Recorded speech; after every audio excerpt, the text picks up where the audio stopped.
du régime Khmer rouge. Dans ce but, cet ancien lycée de Phnom Penh avait été transformé en antichambre de l'enfer. Le bourreau en chef, c'était lui, Kengek Hiv, surnommé Duch. Dans ce camp baptisé S21, ce sont 15 000 Cambodgiens qui ont été torturés, puis exécutés entre 75 et 79. Durant plusieurs mois, un tribunal international siégeant dans le pays même a jugé l'ancien professeur de mathématiques devenu tortionnaire méthodique. Les Nations Unies promoteurs de ce procès avaient exclu la peine de mort. Hier, le procureur australien n'a pas demandé la perpétuité, mais 40 années d'emprisonnement. Comme durant tout son procès, Duch a choisi d'assumer ses actes et de présenter des excuses. Toutes les victimes ont subi des tortures douloureuses et des traitements inhumains qui sont difficilement concevables. Je présente une nouvelle fois mes excuses respectueuses à ceux qui sont morts. Voilà le procès de Duch où pour la première fois dans un tribunal international, les victimes étaient parties civiles. Je connais bien M. Bizot, qui a connu Duch. Il a été arrêté par Duch. Et Duch lui a sauvé la vie. L'auteur du portail, il raconte dans le portail. Duch lui a sauvé la vie. Alors que les dirigeants voulaient le tuer comme espion. Et il me dit, Duch, il faut voir la réalité. C'est pas un type qui détrousse les cadavres.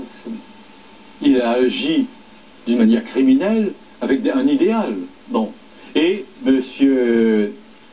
Bizot était prêt à témoigner au procès. Je crois même qu'il a témoigné. Il a témoigné.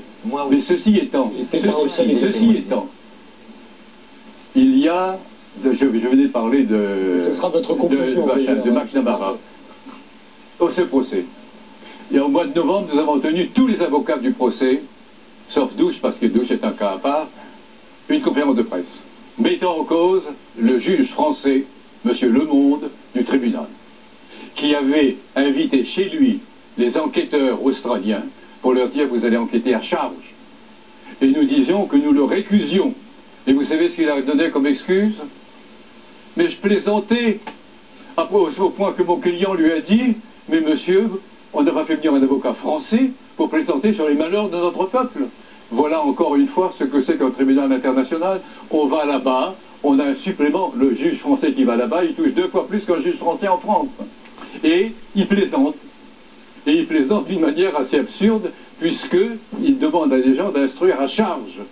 Voilà donc ce que c'est que la justice internationale. La justice internationale, c'est quoi? C'est des États qui jugent des vaincus. Et c'est des procès politiques. C'est-à-dire avec toute la présomption d'innocence est renversée. Le vaincu, il porte le chapeau pour tous les crimes qui ont été commis. Ce sera la conclusion de Jacques Vergès, la conclusion de Juliane Halimi. La conclusion, oui, mais je vous rassure. Non, mais je voulais parler de ce tribunal Russell et surtout dire ce qu'il a fait, mais en 2 mots.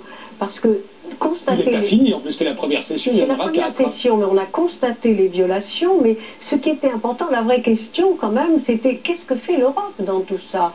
Car l'Europe, ne l'oublions pas, elle est fondée sur le respect des droits de l'homme, très sourcilleuse, et le traité de Lisbonne, je vous épargne sa lecture, dans son article 2, dit... du commerce, oui, mais... Surtout, mais alors on a continué de commercer, on a cru, on a même posé une question, je crois que c'est moi, Candide, en disant, mais dans ces cas-là, pourquoi, puisque l'Europe a constaté ces violations, pourquoi est-ce qu'on n'a pas suspendu? Pourquoi est-ce qu'on n'a pas suspendu? Alors, il y a eu un vote du Parlement européen en 2002 demandant la suspension de l'accord qui lie l'Europe à Israël, et c'est resté lettre morte. Alors, la vérité, c'est qu'il y a une impunité, des violations constatées, et l'Europe qui est, comme le disait Bertrand Russell, complice par le silence. Et c'est pour ça que dans un travail qui a été extrêmement fouillé, il ne faut pas comme ça balayer d'un revers de main, on a passé des jours et des nuits à travailler, et moi je sais ce que c'est que ce genre de travail. Je puis vous dire que je n'aurais jamais associé mon nom à ce travail s'il n'était pas particulièrement rigoureux et totalement indépendant.